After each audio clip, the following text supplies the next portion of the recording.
मैंने साढ़े मेरा नाम शिवानी दुबे है और मैंने यहाँ पे गिरवी सोना रखा था 13.5 ग्राम का था। एक टीका था, एक नथ था, एक कान की बूटी थी और अंगूठी थी और नवंबर में रखा था। फिर उन्होंने फ़ोन अचानक से बंद किया तो मैं यहाँ पे इंक्वायरी करने आई तो बोले कि वो तो थक गया है। उसी दिन से हम लोग यहाँ पे आ रहे हैं और 50,000 रुपया मैंने उस पर रख के लिया था। बस उन्होंने क्या बोला था? उन्होंने बोला था कुछ नहीं, गिरवी रखा तो कुछ क्या बोलेंगे, हमको जरूरत थी, हमने पैसे लिए। सोनार का नाम है रुपेश गुज्जर। सोनार का नाम है रुपेश गुज्जर। उसने सोना मतलब रखा था।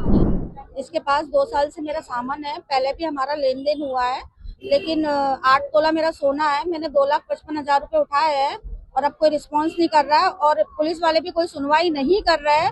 और हम लोग यहाँ पे आ रहे हैं तो जो दुकान की ऑनर है वो हमारे साथियों को मार रहे हैं, हाथ उठा रहे हैं और जिसमें से इन सिस्टर का फोन तोड़ दिया है और यहाँ से हमको भगा रहे हैं, बाम्बू निकाल रहे, गंदी गंदी गालियां दे रहे हैं। बोल रहे यहाँ पे तमाशा मत करो, अगर हम यहाँ नहीं जाएंगे तो हम कहाँ जाएंगे, आप ही बता दो। पुलिस भी हमारी कोई हेल्प नहीं कर रही है। 8 दिन के बाद हमारी कंप्लेन ली गई है और अब ये लोग भी हमें यहाँ पे बैठने नहीं दे रहे, धरना नहीं देने दे रहे। ऐसा कैसे चलेगा, आप ही हमें बता दो। माझं नाव गणेश मोरे आहे। माझं 3.5 तोळे सोनं आहे। तर ऑक्टोबरला मी सोडवलेलं म्हणजे 27,000 रुपये त्याला दिलेले आहे।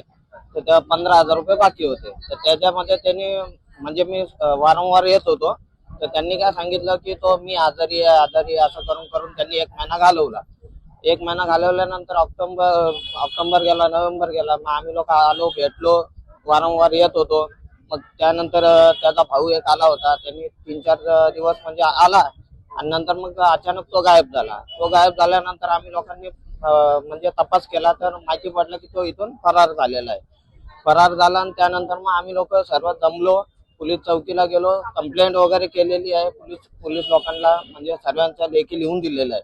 लिहून दिल्यानंतर मग पोलीस लोकांनी अजूनपर्यंत काही ऍक्शन घेतलेली नाहीये आणि मी महानगरपालिकेमध्ये कामाला आहे। तर तिथं पण आम्ही पत्रकार कक्षामध्ये गेलो आणि पत्रकारवाल्यांना मी सांगितलेलं आहे। तर ते बोलले का मीडियावाले येतील तर त्यांच्यापर्यंत पोहोचवा तुम्ही। मी उज्ज्वला सुभाष वैद्य आहे। मी 6-7 वर्षापासून त्याच्यासोबत व्यवहार करते। माझ्या 2 पोती आहेत, एक गंठने मोठी, एक मोरची पोत आहे। मी मध्ये आली आणि हे काय म्हणतात ते व्याज देऊन गेली। तो एक बसलेला होता, त्यांनी व्याज घेतला। मी काय बोलली, मला सोडवायचं नाही, त्याचं नाही माहिती, नाव नाही विचारलं। तो बोलला दादा शनिवारी येणार आहे तर तुम्ही शनिवारी या आणि सोडून घेऊन जा। आम्ही शनिवारी आली तर बंद होतं दुकान, रविवारी आली बाजारात संध्या मार्केटला तर बंदच होतं दुकान। मग मी बोलले आता हे बंद किती दिवस राहणार। मी इकडे तिकडे विचारलं ते बोलले आम्हाला माहित नाही, बाजूवाले बोलले माहित नाही आम्हाला। मग काय करायचं। मी माझ्या मुलाचा ऍक्सिडेंट झाला, आता हॉस्पिटलमध्ये वाशीला, मी तिकडे होती। मला हे व्हॉट्सअपवर पाठवलं 2-3 तर मी पाहिलं तर मी माझा जीव हादरून गेला। माझ्या 2 पोती आहेत। पोलीस स्टेशन मध्ये गेले, ते बोलले तुम्हाला प्रूफ द्या, प्रूफ दाखवा। प्रूफ त्यांनी दिलाच नाही तर प्रूफ कुठून द्यायचा आपण। तो आमच्या घरच्या सारखा व्यवहार होता म्हणून त्यांनी काही दिलं नाही, आमच्याजवळ आता प्रूफ नाही। ते बोलले मग सर्व बाकीचे असतील ना त्यांना घेऊन सर्व जण पोलीस स्टेशनला या। हम लोग को बहुत 8 तोला 4 ग्राम मेरा गोल्ड गिरवी रखा हुआ है। ये मैं काफी दिनों से पागल बना रहा था। हम लोग फोन कर रहे थे, फोन नहीं उठा रहा था। अभी यहाँ पर बोलने आए तो ये लोग हम लोग के अंक पे मारने के लिए आ रहे हैं। वो मौसी कौन है, ऑनर है, वो हमारे अंक पे मारने के लिए गाली, गंदा गंदा गाली और तेज वाली औरत, उनको धक्का भी दिया गया है और मोबाइल तोड़ा गया है। हम लोग मिडिल क्लास वाले लोग, हमको जितनी जरूरत है हम उतना ही रखेंगे। हम लोग को छुड़ाना था, उसके पास रखना नहीं था, इसके लिए कब जितनी जरूरत थी उतना ही लिया।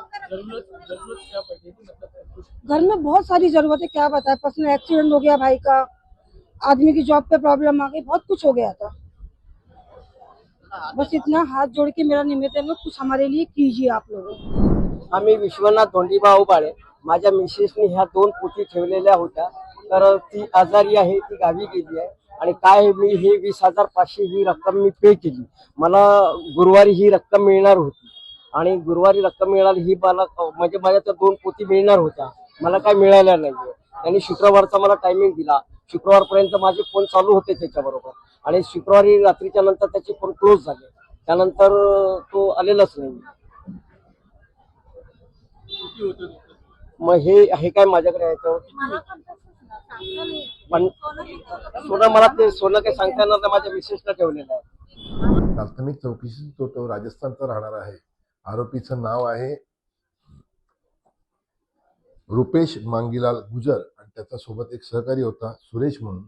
हे गेले 15 वर्षापासून त्या दुकानात असल्यामुळे त्यांनी तिथल्या नागरिकांचा विश्वास संपादन केला होता आणि तो विश्वास संपादन केल्यामुळे नागरिकांनी अगदी बिनदिक्तपणे त्यांच्याकडे सोनं गहाण ठेवून त्यांच्या वेळोवेळी त्यांची जी निकड होती ती निकड पूर्ण करण्यासाठी त्यांनी सोनं ठेवलेलं होतं आणि त्या सोनं कर्जरूप त्यांच्याकडून घेतलेलं होतं. परंतु त्यांनी त्यांचा विश्वासघात करून त्यांची फसवणूक करून तो पळून गेलेला आहे. तर याबाबत प्राथमिक केलेल्या तपासात तो मूळचा राजस्थानचा आहे, पण जी माहिती आणि तपास प्राथमिक केला त्यामध्ये तो सध्या राजस्थान येथे देखील नाही आहे.